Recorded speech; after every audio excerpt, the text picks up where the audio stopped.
विषय विज्ञान. मागील आठवड्यात मधल्या तासांमध्ये आपण पाहिलं प्रकरण दुसरं.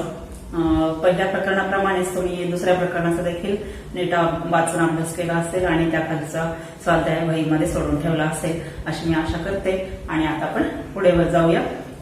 या आठवड्यात आपण सुरू करूया तुमचं प्रकरण क्रमांक 3 नैसर्गिक संसाधनांचे गुणधर्म. या ठिकाणी फळ्यावर नाव लिहिलेलं आहे नैसर्गिक संसाधनांचे गुणधर्म.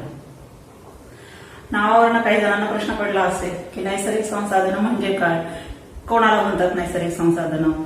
तर तसं तुम्ही मागच्या वर्षी 6व्या इयत्तेमध्ये याविषयी माहिती घेतलेलीच आहे. नैसर्गिक संसाधनं म्हणजे काय, कोणकोणते आहेत ती.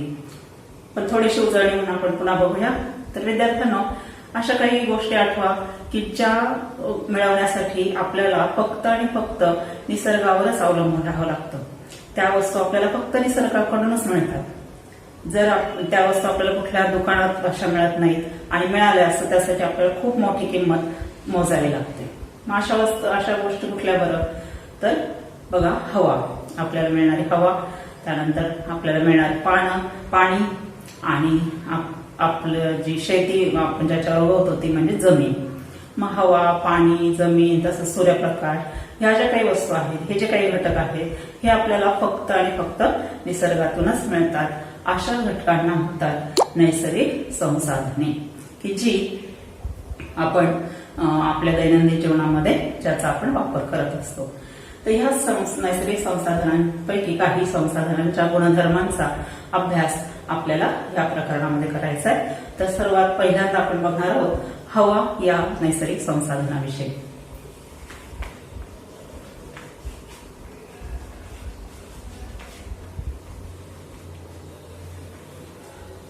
तर हवेचे गुणधर्म आपल्याला पाहिजे. तर पहिला गुणधर्म म्हणजे बघा विद्यार्थ्यांना, हवा आपल्या अवतीभोवती सगळीकडे असते. आपण श्वासावाटे त्या आतमध्ये घेत असतो, परंतु ती आपल्याला दिसत नाही. म्हणजेच हवा रंगहीन आहे, तिला कुठलाही रंग नाही, ती आपल्याला दिसू शकत नाही, परंतु आपल्याला ती जाणवू शकते. आपण जर अशी हातावर फुंकर मारली, असं केलं तर आपल्याला हवा जाणवते बघा, हे की नाही. किंवा गार वारा आला की आपल्याला जाणवतं की हवा आहे म्हणून. म्हणजे जाणीवेनेच फक्त आपल्याला हवा समजू शकते. त्यानंतर दुसरा आता गुणधर्म आपल्याला पाहायचा आहे. त्याच्यासाठी एक छोटासा प्रयोग तुमच्या पुस्तकात दिलेला आहे. अतिशय सोपा असा प्रयोग आहे, त्यामुळे मी इथं काही तो तुम्हाला दाखवत नाहीये, तुम्हीच तो घरी करायचा आहे. त्याच्यामध्ये काय करायचंय तर बघा, या ठिकाणी पान नंबर 16वर हा प्रयोग दिलेला आहे. एक स्ट्रॉ घ्यायची, अशी स्ट्रॉ घ्या किंवा एखादी काडी, झाडाची काडी जरी घेतली, खराट्यातली काडी जरी घेतली तरी चालणार आहे. ती अशी मध्यभागी तराजूसारखी कुठेतरी लटकून ठेवा, जेणेकरून ती सरळ राहील अशी. त्यानंतर तिला 2 फुगे, सारख्याच आकाराचे 2 फुगे बांधा, तेव्हाही ती काडी तुम्हाला सरळच असलेली दिसेल. त्यानंतर काय करायचंय तर त्या 2 फुग्यांपैकी एक फुगा फुगवून परत बांधायचा आहे. मग ज्यावेळेस तुम्ही हा फुगवलेला फुगा बांधाल त्यावेळेस तुम्हाला बघा त्या काडीमध्ये काही बदल झालेले दिसेल. ती म्हणजे काडी फुगलेल्या फुग्याकडच्या बाजूकडे झुकलेली दिसेल. अतिशय साधा सोपा असा प्रयोग आहे आणि तुम्ही तो सहज घरी करून पाहू शकता. मग ज्या अर्थी इकडची काडी या बाजूला झुकली, फुगलेल्या फुग्याकडे झुकली, त्या अर्थी आपल्याला काय समजतं ह्याच्यावरनं, तर हवेला वस्तुमान आहे, तसंच तिला वजन आहे. कारण ज्या पारड्यात वजन जास्त असतं ते पारडं खाली जातं की नाही तराजूचं, त्याचप्रमाणे इथे झालेलं आहे. इकडे हवा भरली आपण, त्यामुळे इकडे वस्तुमान इकडच्या बाजूला जास्त झालेलं आहे आणि त्याच्यामुळे काडी या बाजूला खाली गेलेली. अशा पद्धतीने या छोट्याशा प्रयोगाने आपल्याला समजतं हवेतला पहिला गुणधर्म, तो म्हणजे हवेला वस्तुमान आणि वजन असते.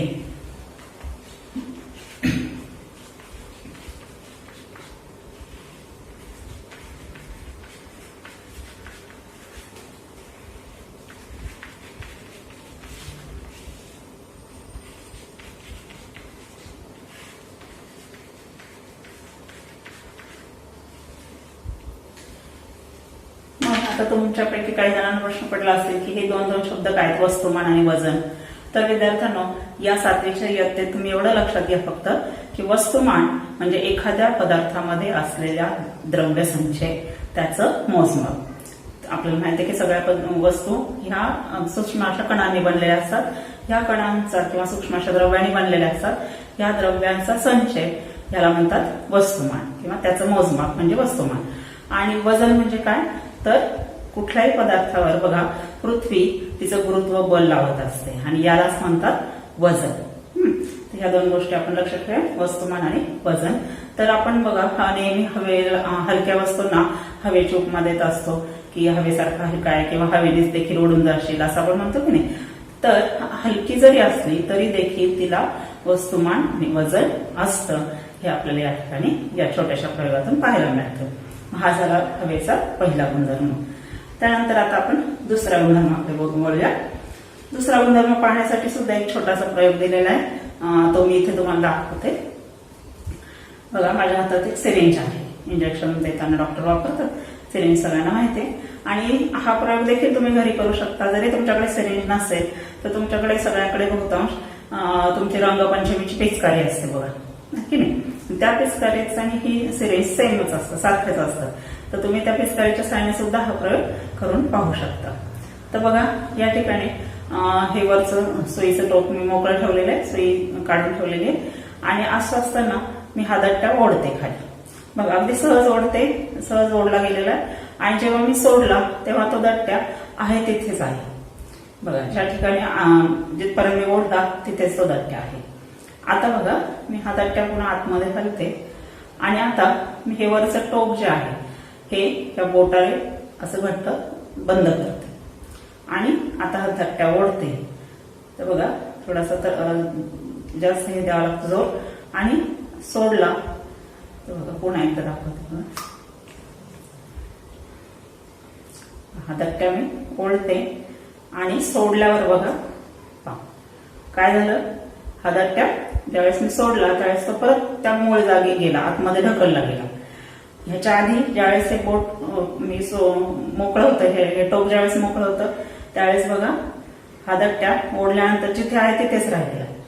परंतु ज्यावेळेस आपण हे बंद करतो टोक आणि दट्ट्या ओढून सोडतो त्यावेळेस बघा तो पुन्हा वरच्या दिशेला ढकलला जातो. मग असं कशामुळे होतं विद्यार्थ्यांना, तर ह्याच्या मागे आहे हवेचा दुसरा गुणधर्म, तो म्हणजे वातावरणीय दाब. दुसरा गुणधर्म आहे वातावरणीय दाब.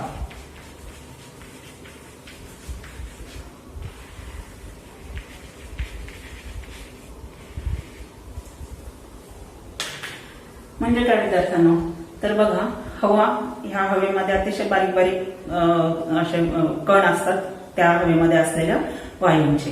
त्याचबरोबर बाष्प देखील असतं, धूळ वगैरे सारखे कण देखील असतात. तर हे जे कण असतात हे सतत एकमेकांवर आदळत असतात आणि ज्यावेळेस हे कण एखाद्या वस्तूवर आदळतात त्यावेळेस ते त्या ठिकाणी दाब निर्माण करतात.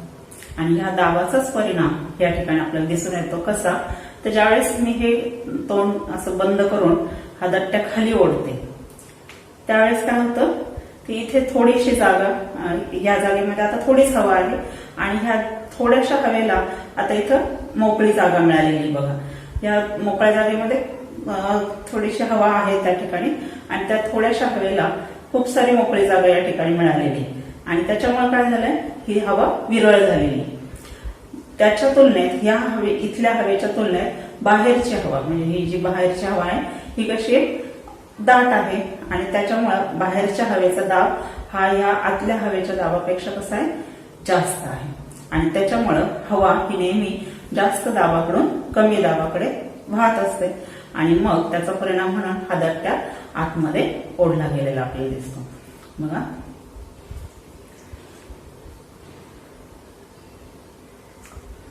अशा पद्धतीने हा दट्ट्या असा बाहेरच्या हवेने ढकलला जातो. कारण का, तर बाहेरच्या हवेचा दाब हा आतील हवेपेक्षा जास्त आहे.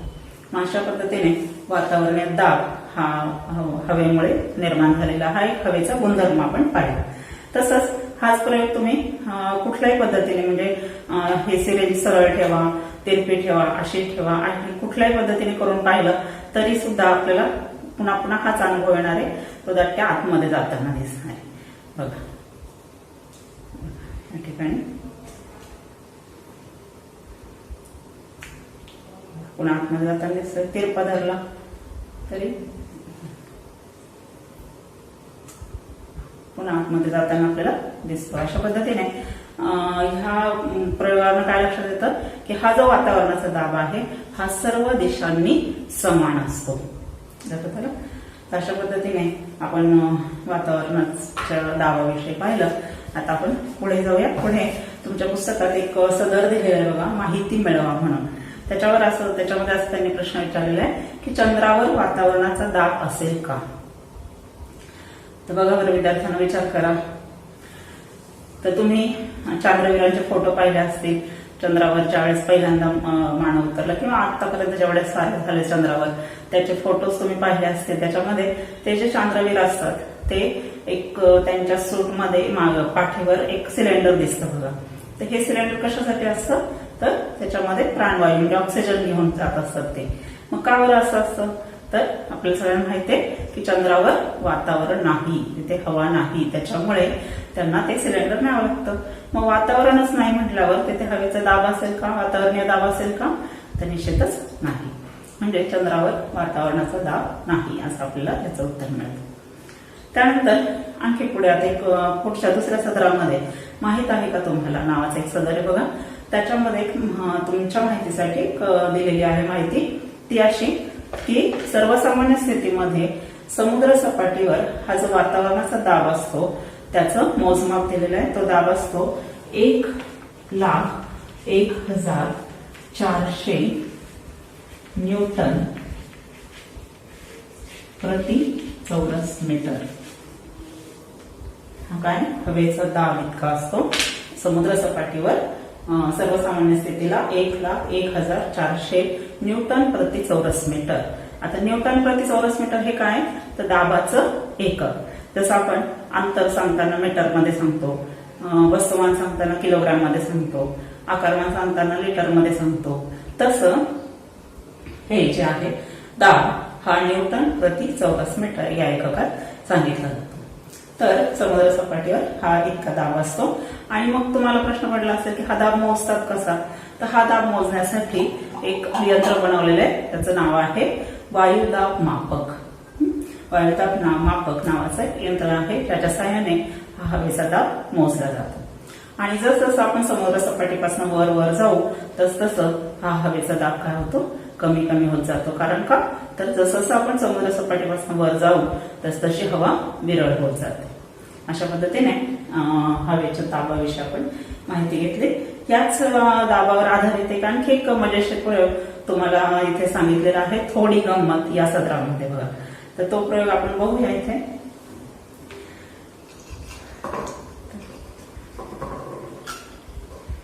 त्याच्यामध्ये एक ग्लास घ्यायचा. त्या ग्लासमध्ये पाणी घ्यायचं भरून. ग्लासमध्ये ते पाणी घेतलंय.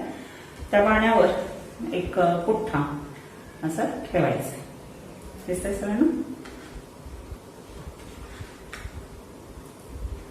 ग्लासवर एक पुठ्ठा ठेवला आणि हा पुठ्ठा असा हा ग्लास आता असा उपडा करते. उलटा केला पूर्ण. आणि आता मी हळूहळू माझा हात काढून घेणार आहे.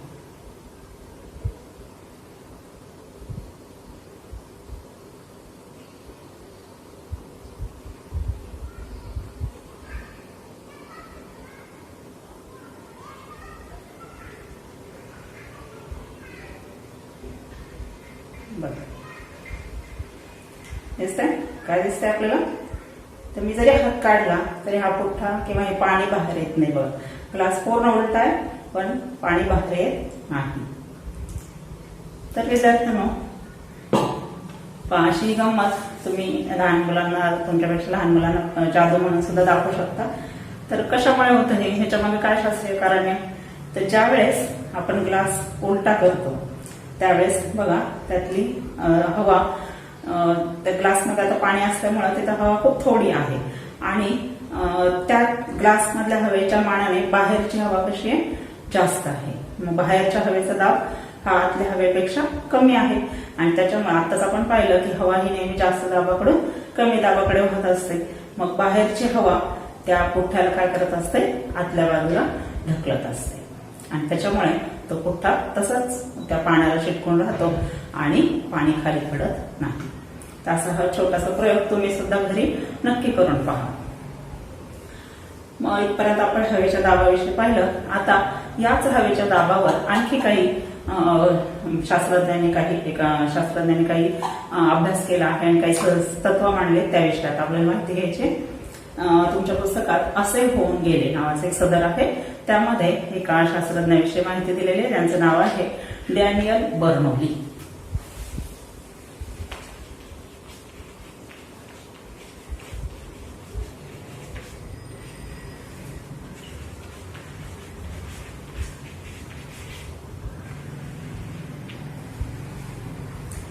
स्वीडिश शास्त्रज्ञ होते हे. 1726 मध्ये त्यांनी या हवेच्या दाबाविषयी अधिक अभ्यास केला आणि त्याच्याविषयी तत्व मांडलं, ज्याला बर्नौलीच थेरम किंवा बर्नौलीचं तत्व असं म्हटलं जातं. तर काय हा बर्नौलीचं तत्व किंवा सिद्धांत? तर त्यांनी असं म्हटलंय की ज्या वेळेस हवेचा वेग वाढला तर तिचा दाब कमी होतो. हवेचा वेग वाढला तर दाब कमी होतो आणि याच्या उलट हवेचा वेग कमी झाला तर दाब वाढतो. आहे की नाही मजेशीर कल्पना? हवेचा वेग वाढला तर दाब कमी होतो आणि हवेचा वेग कमी झाला तर दाब वाढतो. असं एक छोटासा परंतु अतिशय महत्वाचा असा सिद्धांत त्यांनी मांडला की ज्याचा पुढे विज्ञानामध्ये खूप फायदा झालेला आहे. त्यांनी असं म्हटलंय की जी गतिमान वस्तू असते तिची गतीची जी दिशा असते त्याच्याबरोबर लंबरूप त्या ठिकाणी हवेचा दाब काय होतो? कमी होतो आणि मग आजूबाजूची जी जास्त दाबाची हवा आहे ती या कमी झालेल्या हवेच्या दाबाच्या ठिकाणी व्हायला लागते. अशा पद्धतीने हा एक सिद्धांत त्यांनी मांडला. डॅनियल बर्नौली असं त्यांचं नाव होतं. आता हा सिद्धांत सुद्धा आपल्याला एका छोट्याशा प्रयोगाने इथे करून पाहता येतो. घरी सुद्धा अतिशय छोट्या साध्या साहित्यातनं हा प्रयोग करता येईल. तुम्ही देखील घरी हा प्रयोग करून पहा.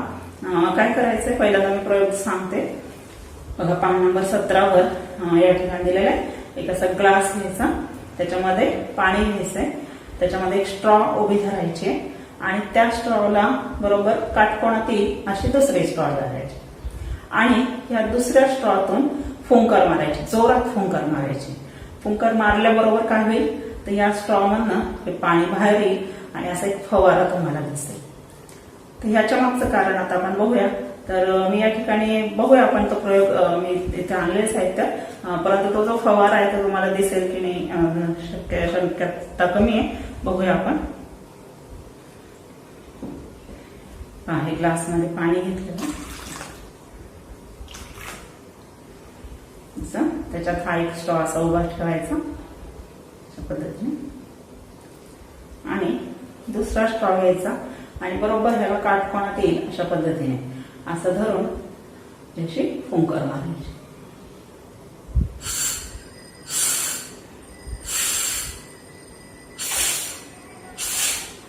असं थोडासा फवारा उडलेला दिसतो, परंतु तुम्हाला तो आता इथे लांबवरून दिसला नसेल. परंतु तुम्ही घरी हा प्रयोग अगदी सोपा आहे. बघा, काही नाही, ग्लास आणि 2 स्ट्रॉ आहे आणि पाणी, एवढ्या साध्या साहित्यातनं हा प्रयोग तुम्हाला करता येईल. आता हा जो फवारा बाहेर पडला ह्याचं कारण काय ते आता आपण बघूया. तर ज्या वेळेस आपण हा स्ट्रॉ असा उभा धरतो आणि दुसऱ्या स्ट्रॉने तर फुंकर मारले, फुंकर मारल्याबरोबर काय झालं, इथली जी हवा आहे या भागातली ही हवा वेगाने पुढे गेली. त्या हवेचा वेग वाढला, ती हवा वेगाने पुढे गेली आणि आताच आपण पाहिलं बर्नौलीचा सिद्धांत काय की ज्यावेळेस हवेचा वेग वाढतो त्यावेळेस तिचा दाब काय होतो, कमी होतो. म्हणजे इथल्या हवेचा दाब काय झालेला आहे, कमी झालेला आहे. कोणाच्या तुलनेत तर ह्या आतल्या स्ट्रॉ मध्ये असलेल्या हवेच्या तुलनेमध्ये. आणि मग त्याच्यामुळे काय झालं, मग इकडे आतल्या हवेचा दाब जास्त आहे आणि त्या मानाने ह्या टोकापासल्या हवेचा दाब कमी आहे. त्याच्यामुळं हे जे खालून पाणी खालच्या हवेच्या जोराने काय झालं, वरती उसळलं आणि अशा पद्धतीने आपल्याला छानसा फवारा इथे पाहायला मिळतो. अशा पद्धतीने बर्नौलीचं तत्व देखील या छोट्याशा प्रयोगाने आपल्याला पडताळून पाहता येतं. तर हे प्रयोग तुम्ही आज नक्की घरी करून पहा. अतिशय साधे साधे प्रयोग आहेत, परंतु त्यातनं वैज्ञानिक सिद्धांत आपल्याला समजून घेता येतात. त्यानंतर आता आपण पुढच्या गुणधर्माकडे वळूया हवेच्या. ते म्हणजे वारे निर्मिती. हवेचा हा एक उपयोगच आहे म्हणायचा किंवा हा एक गुणधर्म आहे वारे निर्मिती.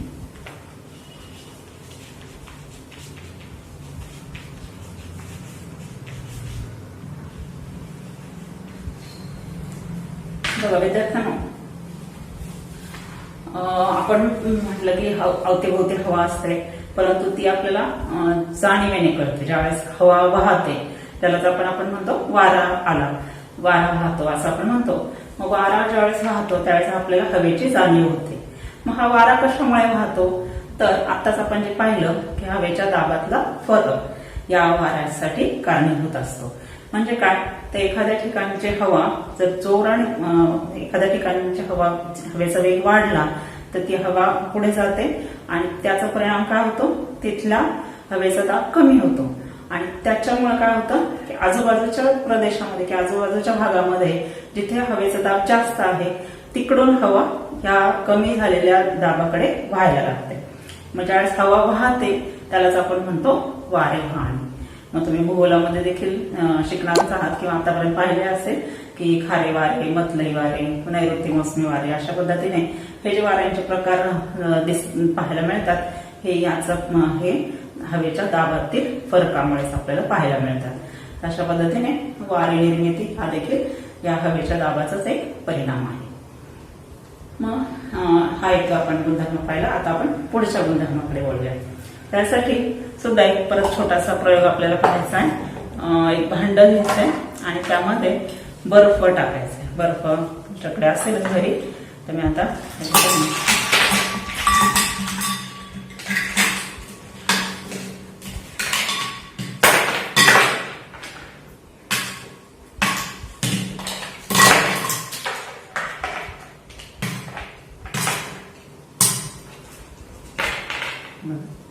भांड घेतलं आणि मी त्याच्यामध्ये हा बर्फ टाकलेले आहेत. बघा खूप सारे बर्फाचे खडे या भांड्यात टाकलेले. पहा काय दिसतं बरं, या भांड्याच्या बाहेरच्या बाजूला बघा, बाहेरच्या बाजूला असे पाण्याच्या कण, बारीक बारीक कण जमा झालेले दिसतात. बघा आपण जर असं बोटाने त्याला केलं की पहा लक्षात येईल तुमच्या, ठीक आहे. अशा पद्धतीने या ठिकाणी पाणी जमा झालेलं दिसतं, पाण्याचे थेंब जमा झालेले दिसतात. अतिशय सोपा प्रयोग आणि मला वाटतं तुम्ही तो 3ऱ्या 4थी इयत्तेत केला देखील असेल. तर काय बरोबर होतं, इथं पाणी कशामुळे जमा होतं बाहेरच्या भागावर, या भांड्याच्या बाहेर हे पाणी का बरं जमा होतं, तर विद्यार्थ्यांना ज्यावेळेस आपण ह्या भांड्यामध्ये बर्फ टाकतो त्यावेळेस ह्या भांड्याचा लगतचा जो भाग आहे, हा इथला जो वातावरणाचा भाग आहे, हा इथे काय होतो, ह्याला गारवा मिळतो, थंडपणा या ठिकाणी या भागाला मिळतो. थंड होतं या ठिकाणचं वातावरण. आणि त्या तुम्हाला माहिती आहे की वातावरणामध्ये काय असतं, हवेचं पाण्याची वाफ असते. या वातावरणामध्ये जसं अनेक वायू आहेत तसं त्या वायूंबरोबर पाण्याची वाफ देखील असते, त्याला बाष्पास म्हणतो. आणि मग हे जे बाष्प आहे ह्या ठिकाणी असलेली ही जी हवा आहे इथली भांड्याच्या अगदी जवळची, ही हवा कशी झालेली आहे, इथे गार झालेली. बघा तुम्ही भांड्याला हात लावला तसं गार लागतो. मग ह्या गारव्यामुळे ह्या हवेतल्या बाष्पाचं काय झालंय, संघनन झालं. संघनन म्हणजे काय, तर ह्या बाष्पाचं रूपांतर पाण्यात झालं, पाण्याच्या बारीक बारीक थेंबांमध्ये झालं आणि ते ह्या भांड्यावर जमा झालेलं आपल्याला दिसतं. मग या प्रयोगावरून काय लक्षात येतं आपल्याला की हवेमध्ये पाण्याची वाफ असते, म्हणजे हवेमध्ये बाष्प असतं, हे आपल्याला दिसून येते ह्या प्रयोगावरून. मग हे जे बाष्प आहे हे बाष्प धरून ठेवण्याची हवेची एक क्षमता असते आणि ती दिवसभराच्या तापमानानुसार बदलते, तसंच वेगवेगळ्या प्रदेशानुसार बदलते. म्हणजे काय, तर बघा समुद्र सपाटी जर आपण असलो, म्हणजे समुद्र किनाऱ्याच्या जवळच्या गावांमध्ये जर आपण असलो तर तिथे आपल्याला जास्त दमटपणा जाणवतो, हवेमध्ये दमटपणा जाणवतो. याचं कारण काय, तर त्या ठिकाणी बघा समुद्र आहे, खूप मोठा, खूप पाणी आहे आणि त्यामुळे उष्णतेमुळे त्या पाण्याची काय होत असते, वाफ होत असते आणि त्या जर वातावरणामध्ये ती सामावली जात असते आणि त्याच्यामुळे तिथल्या हवेमधल्या वाफेचं प्रमाण हे जास्त असतं आणि म्हणून त्या ठिकाणी आपण हवा दमट आहे असं आपण म्हणतो. तेच इकडे उष्ण प्रदेशामध्ये काय होतं, वातावरण जास्त गरम असतं उष्णता असते आणि त्यामुळे वाफ धरून ठेवण्याची क्षमता असते ती वाढलेली असते आणि त्यामुळे हवेची जेवढी क्षमता आहे त्यापेक्षा कमी वाफ ही वातावरणात सामावलेली असते आणि त्यामुळे त्या ठिकाणची हवा ही कोरडी असल्याचे आपल्याला जाणवतं. तसंच दिवसभरामध्ये देखील बघा अगदी पहाटेच्या वेळी पहाटे किंवा रात्रीच्या वेळी हवा कशी असते, थंड असते. थंड वातावरणात थोडा गारवा असतो आणि त्यामुळे त्यावेळी हवेची बाष्प धरून ठेवण्याची क्षमता देखील कमी होते आणि मग हे जे जास्तीचं बाष्प आहे त्याचं काय होतं तर त्या गारव्यामुळे त्या बाष्पाचं काय होतं संगणन होतं. जसं आता आपण इथे ह्या पातेल्याच्या बाहेर बघा पाणी इथे जमा झालेलं दिसतं, बारीक बारीक कण दिसतात बघा, आता ठळक दिसते तुम्हाला. जसं इथे हे कण जमा होतात तसंच बाहेर वातावरणामध्ये देखील काय होतं पहाटे गार हवेमुळे हे जे बाष्प असतं त्या बाष्पाचं संगणन होतं आणि त्याचं बारीक बारीक पाण्याच्या थेंबांमध्ये रूपांतर होतं आणि मग हे थेंब असे पानांवर जमा झालेले आपल्याला दिसतात बघा, की ज्याला आपण दव पडलं असं म्हणतो की नाही, दवबिंदू असं म्हणतो आपण. तर अशा पद्धतीने दवबिंदू ही सुद्धा हवेच्याच गुणधर्माचा एक भाग आहे. मग इथपर्यंत आपण हवेच्या काही गुणधर्मांविषयी पाहिलं. विद्यार्थ्यांना आता आपण हवेचे आणखी काही गुणधर्म बघूया. यासाठी सुद्धा एक छोटासा प्रयोग तुम्हाला करायचा आहे की जो तुम्ही घरी सहज करू शकता.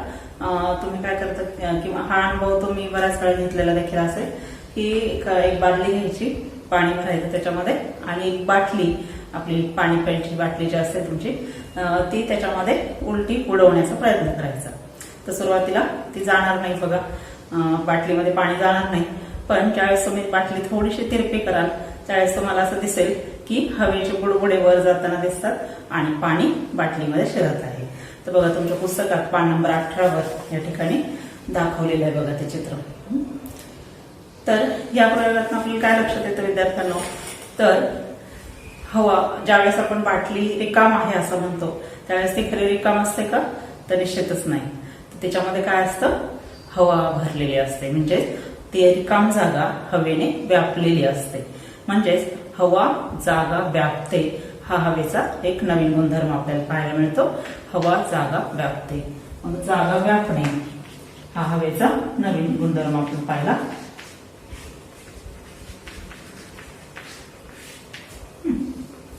मग ज्यावेळेस ती बाटली आपण थोडीशी तिरपी करतो त्यावेळेस त्या हवेला बाहेर जायला जागा मिळते, हवा बाहेर जाते, बुडबुड्यांच्या स्वरूपात आपल्याला दिसते आणि पाणी वर चढतं. अशा पद्धतीने जागा व्यापणे हा हवेचा एक गुणधर्म आपण पाहिला. त्याचप्रमाणे आपण बघा फुग्यामध्ये हवा भरतो, नंतर सायकलच्या टायर ट्यूबमध्ये तुम्ही हवा भरता त्यावेळेस तो फुगा किंवा ती ट्यूब अशी फुगलेली दिसते की नाही. म्हणजेच ती जेवढी जागा त्या हवेला मिळते तेवढी जागा ती हवा व्यापत असते. म्हणजेच त्या हवेला एक विशिष्ट असं आकारमान देखील प्राप्त होतं. म्हणजेच विशिष्ट आकारमान असणे हा सुद्धा हवेचा एक काय झाला, एक गुणधर्म झाला.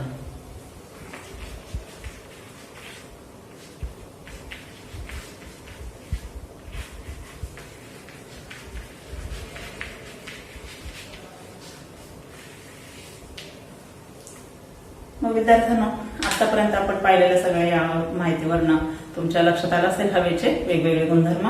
त्याच्यामध्ये आपण सुरुवातीला आपण पाहिलं की हवेला वस्तुमान आणि वजन असतं, त्यानंतर हवेमुळे वातावरणीय दाबाची निर्मिती होते, त्याचबरोबर हवेमुळे वाऱ्यांची निर्मिती होते, त्यानंतर आपण पाहिलं हवेमध्ये बाष्प धरून ठेवण्याची क्षमता असते ज्याला आपण आर्द्रता असं म्हणतो, हवेची आर्द्रता. त्यानंतर आता आपण पाहिलं हवा जागा व्यापते आणि हवेला एक विशिष्ट आकारमान असतं. हे झाले हवेचे गुणधर्म. आता आपण पाहूयात हवेचे काही उपयोग.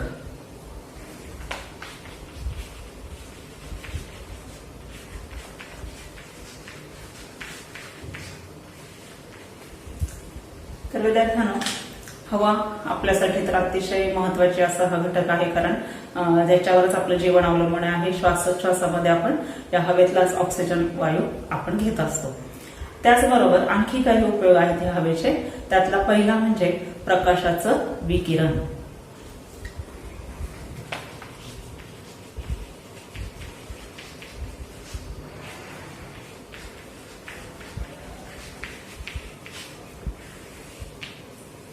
म्हणजे काय विद्यार्थ्यांनो, तर तुम्हाला माहिती आहे सूर्य आपल्यापासून बराचसा लांब आहे आणि तरी एवढा लांबून त्याचा सूर्यप्रकाश आपल्यापर्यंत येतो, तो दूरवर पसरतो. मग हे जे सूर्यप्रकाशाचं पसरणं आहे, विखुरणं आहे, ह्याच्या मागे देखील हवा हा घटक उपयोगी पडत असतो. कसा तर तुम्हाला माहिती आहे हवेमध्ये अनेक वायूंचे बारीक बारीक कण असतात, त्याचबरोबर काही धुळी कण असतात, काही धुळाचे कण असतात, बाष्पांचे कण असतात. तर ह्या सगळ्या कणांवर ज्यावेळेस हा सूर्यप्रकाश पडतो त्यावेळेस त्या कणांवर पडून तो सूर्यप्रकाश विखुरतो, त्याचं विकिरण होतं. तर विज्ञानाच्या भाषेमध्ये प्रकाशाचं विकिरण असं म्हणतात. आणि त्या विखुरण्यामुळं काय होतं, प्रकाश सगळीकडे पसरतो. अशा पद्धतीने प्रकाशाचे विकिरण ही एक नैसर्गिक घटना आहे आणि या घटनेमागे हवेचा उपयोग होत असतो. त्यानंतर पुढचा आपल्याला हवेचा उपयोग बघायचा आहे तो म्हणजे तापमान नियंत्रण.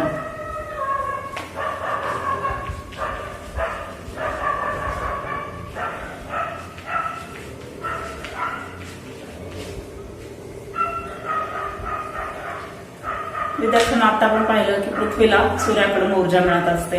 ही ऊर्जा पृथ्वीवरील सजीव घेत असतात, त्याच्यावर त्यांचं जीवन अवलंबून असतं. त्यापैकी काही ऊर्जा ही पुन्हा वातावरणामध्ये फेकली जाते. ज्यावेळेस ही ऊर्जा पुन्हा वातावरणात फेकली जाते त्यावेळेस हवेमध्ये असलेले बाष्प, कार्बन डायऑक्साईड यासारखे घटक ही बाहेर टाकलेली ऊर्जा काय करत असतात, शोषून घेत असतात आणि त्याचा एक थर या पृथ्वीच्या वातावरणामध्ये तयार होत असतो. आणि त्यामुळे पृथ्वीचं वातावरण त्याचं उबदार म्हणतं, जेणेकरून पृथ्वीवरील जी जीवसृष्टी आहे तिला ते पोषक असं बनतं आणि ती जीवसृष्टी टिकून राहू शकते. बघा म्हणजे या जीवसृष्टीच्या जगण्यामध्ये, टिकण्यामध्ये या हवेचा उपयोग होत असतो. आणि मग विचार करा विद्यार्थ्यांना, जर ही उष्णता अशी सगळी बाहेर फेकली गेली असती तर काय झालं असतं बरं? तर या पृथ्वीचं सरासरी तापमान जे आहे ते काय झालं असतं, कमी झालं असतं आणि त्यामुळे इथली जीवसृष्टी टिकून राहू शकली नसते. अशा पद्धतीने तापमान नियंत्रण यासाठी हवेचा एक महत्वाचा असा उपयोग आपल्याला होत असतो. त्यानंतर आता आपल्याला बघायचं हवेचा पुढील उपयोग तो म्हणजे ध्वनी प्रसारण.